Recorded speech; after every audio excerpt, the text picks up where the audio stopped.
I paused on acquisitions after the first deal because I wanted to learn as much as I could on the job. I I I lived in Cincinnati off and on for months at a time, living at the apartment community and getting acclimated to what it's like on the ground. I also wanted to wait to do the second deal just because I just got done with the first and I was just figuring out everything out. I did everything on my own in terms of financing, asset management. The financing was a master lease, so it wasn't that complicated. Well, it actually was to learn, but then from a bank lending standpoint, there was really not a lot of paperwork. From investor communication to working with the management company, etc.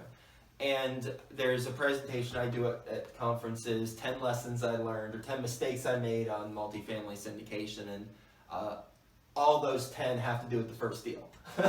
So from economic versus physical occupancy, pay attention to economic, that's the amount of people who are paying to live there, versus physical occupancy, which people who are living there, to making sure you have enough operating capital at the beginning and not just raising enough money for a down payment, which is what I did. And then I had to come out of pocket, my own money, because I didn't have the operating budget. So I did a bunch of stupid stuff on the first one, but those lessons I learned were then applied to every other deal, thank goodness.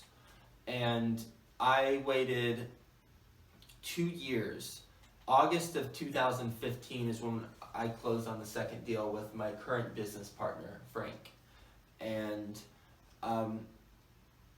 completely night and day different from the first one to second through 6. Okay. And then the 2 we're closing this month, which will be 7 and 8.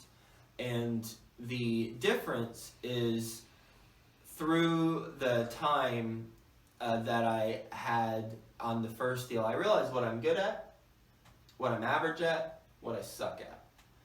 And what I am good at, and no, I'm exceptional at, what I'm exceptional at, because we're all exceptional at a couple things, and we need to give credit where credit's due. Exactly.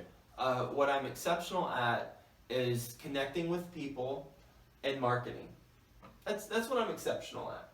And fortunately, those skills transfer to any industry, well, most industries. And I've chosen an industry where the connection with people thing is very relevant, because real estate is a relatively small world, especially commercial real estate, and it's a people business. Okay.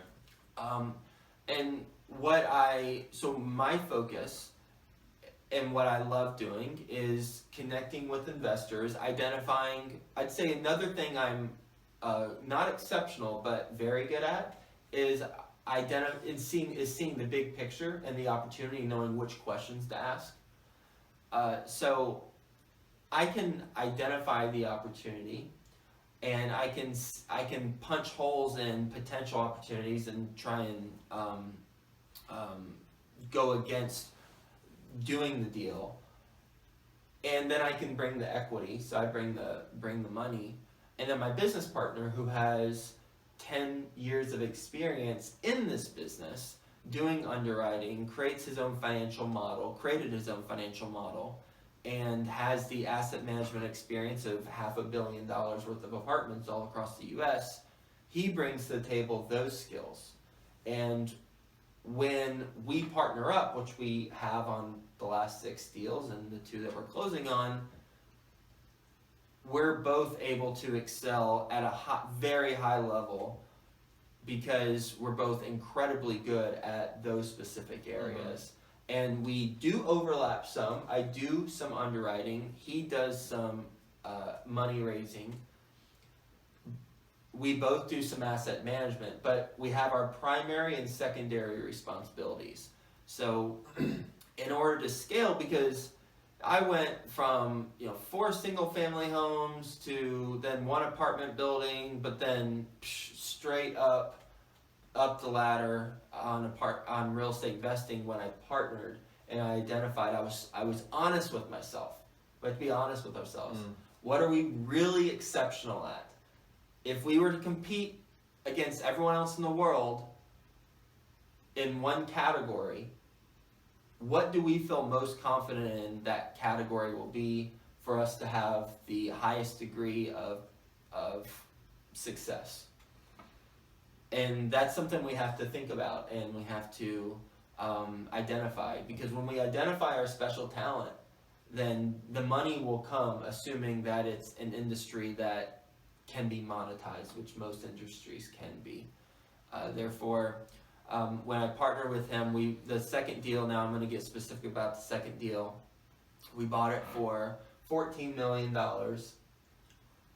That was a year and a half ago. We bought it for $14 million. 2 months ago, it appraised for over $21 million, and we put in about $2 million. So we're all in at $16 million. It just appraised for $21 million, and it's been about 15 or so months from the time that we acquired it.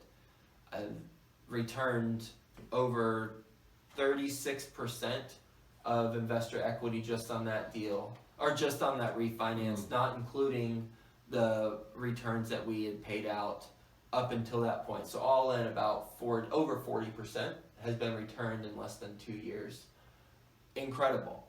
And that's a type of deal that has helped us propel us for future deals, and that's what's helped us grow.